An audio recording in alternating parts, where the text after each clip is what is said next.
Pupillary reflex and overview. Today our topic is pupillary reflex. So what is pupillary reflex? Automatic response of pupil to light and focus changes is a pupillary reflex. The accommodation of the pupil on the basis of light and the object and the changes in focus is mainly the pupillary reflex. Okay, so the pupillary reflex is divided in two types: light reflex and accommodation reflex. Light reflex is then divided into direct light reflex and consensual light reflex. So direct light reflex is what? If the light is shown in one eye and the pupil is constrict or dilate. So here is the anatomy of the pupillary pathway, where retina, pretectal nucleus is shown, where iris, then optic nerve and ciliary ganglion is also shown, which gives you the clear idea of pupillary reflex. So here we have two types of pathway. The first is light reflex pathway and the second is dark reflex pathway, where the dilation and constriction of iris is seen. What is direct light reflex? When the light is shown in one eye and the pupil gets dilates and constrict is known as the direct light reflex. In consensual light reflex, what is that?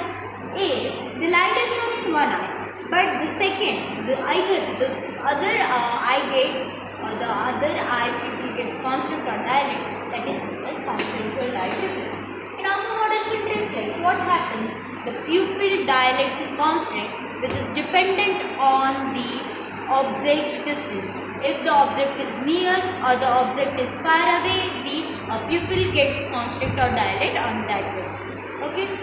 So these are the types of pupillary reflexes. The first is direct reflex, then consensual reflex, then accommodation reflex. Okay.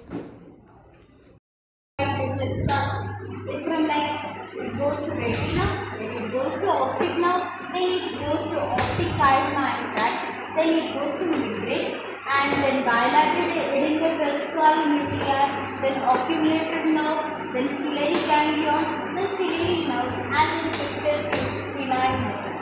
So in accommodation reflex pathway, it involves visual cortex, frontal iris, and accumulated nucleus.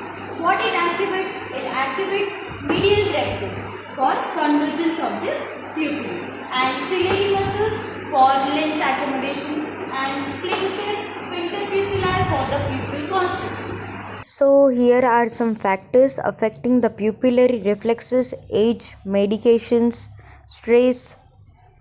So here we will get a rough idea of abnormal pupillary reflexes like mydriasis, meiosis, Ergil-Robertson pupil. So let us see these abnormal reflexes in detail. The pupillary reflexes. First, Ergil-Robertson pupil. In this type of disorder or clinical conditions, what happens? The pupil gets dilated or accommodated, but it doesn't react to any light. In Marcus pupil, what happens? It is the afferent defect, and it shows paradoxical dilation in pupil. In brain stimulations, what happens? The reflex is included by different pathways. In mydriasis, it is an excessive dilation of pupil which is caused due to trauma or drugs. Meiosis of pupil is excessive constriction of the pupil. The factors affecting the pupillary reflex is age, medications, ambient light, and emotional state of the person.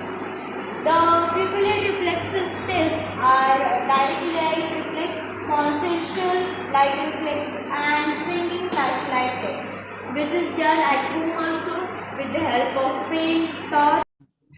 So there are clinical significances of neurological assessment where indicator diagnostic tool is given. There are many pupillary reflex testings, and we come to conclusion where the importance of pupillary reflexes is given. For good vision, we need this pupillary reflex in future also. Thank you so much.